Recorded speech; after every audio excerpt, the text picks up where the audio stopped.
আপনারা Gmail ID, Google ID বা play store ID খুলতে পারছেন না এবং পাসওয়ার্ড দেওয়ার পরে যখন নেক্সট অপশানে ক্লিক করছেন, জিমেইল অ্যাকাউন্ট বা প্লে স্টোর অ্যাকাউন্ট খোলার সময় পাসওয়ার্ড সাবমিট করার পরে যখন নেক্সট অপশানে ক্লিক করছেন, তখন আপনাদের সামনে এই ধরনের একটি ইন্টারফেস শো করছে, this may take a few moments, এবং এখানে কিছুক্ষণ অপেক্ষা করলে আপনাদের সামনে এই ধরনের একটি ইন্টারফেস শো করছে এবং ফোন নাম্বার ভেরিফাই চাচ্ছে। আপনারা যখন ফোন নাম্বার ভেরিফাই করার জন্য নিচে ভেরিফাই অপশানে ক্লিক করে দিচ্ছেন, তখন জাস্ট কিছুক্ষণ অপেক্ষা করার পরে আপনাদের সামনে এই ধরনের একটি ইন্টারফেস শো করছে এবং এখান থেকে এই অপশানটি লোডিং নিচ্ছে, কিন্তু ফোন নাম্বার ভেরিফাই করার কোনো অপশান আসছে না এবং নিচে ট্রাই এগেইন এই অপশানে ক্লিক করে দিলে আগের পেজে পুনরায় আবার নিয়ে যাচ্ছে।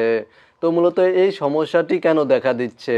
এইটা কোনো সমস্যা নয়, গুগলের নতুন আপডেটের কারণে বা জিমেইলের নতুন আপডেটের কারণে জিমেইল অ্যাকাউন্ট, গুগল অ্যাকাউন্ট বা প্লে স্টোর অ্যাকাউন্ট খোলার সময় এই সমস্যাটি দেখা দিচ্ছে।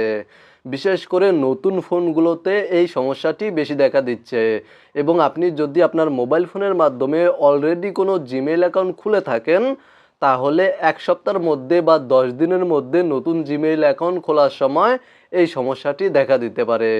মানে আপনি আগে আনলিমিটেড জিমেইল অ্যাকাউন্ট খুলতে পারলেও বর্তমানে গুগলের নতুন আপডেটের কারণে আর আনলিমিটেড জিমেইল অ্যাকাউন্ট খুলতে পারবেন না।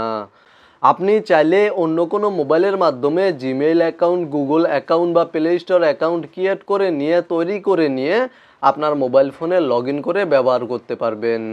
তাছাড়া আপনি যদি আপনার মোবাইল ফোনের মাধ্যমে নতুন জিমেইল অ্যাকাউন্ট, গুগল অ্যাকাউন্ট বা প্লে স্টোর অ্যাকাউন্ট খুলতে চান, তাহলে আপনি আপনার মোবাইল ফোনটি একবার রিস্টার্ট বা রিবোট করে নিতে পারেন। যদি মোবাইল ডেটার মাধ্যমে জিমেইল অ্যাকাউন্ট খোলার সময় এই সমস্যাটি দেখা দেয়, তাহলে আপনারা মোবাইল ডেটা অফ করে ওয়াইফাইয়ের মাধ্যমে জিমেইল অ্যাকাউন্ট ক্রিয়েট করার চেষ্টা করবেন। আর যদি ওয়াইফাইয়ের মাধ্যমে এই সমস্যাটি দেখা দেয়, তাহলে আপনারা ওয়াইফাই বন্ধ করে মোবাইল ডেটা অন করে নিতে পারেন। তাহলে আশা করি সমস্যার সমাধান পেতে পারেন।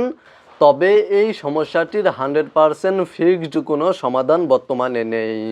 মূলত আজকের ভিডিওটি এই পর্যন্তই। ভিডিওটি দেখে উপকৃত হয়ে থাকলে ভিডিওতে একটি লাইক করে দিবেন এবং চ্যানেলে নতুন দর্শক হয়ে থাকলে চ্যানেলটি সাবস্ক্রাইব করে সাথেই থাকবেন।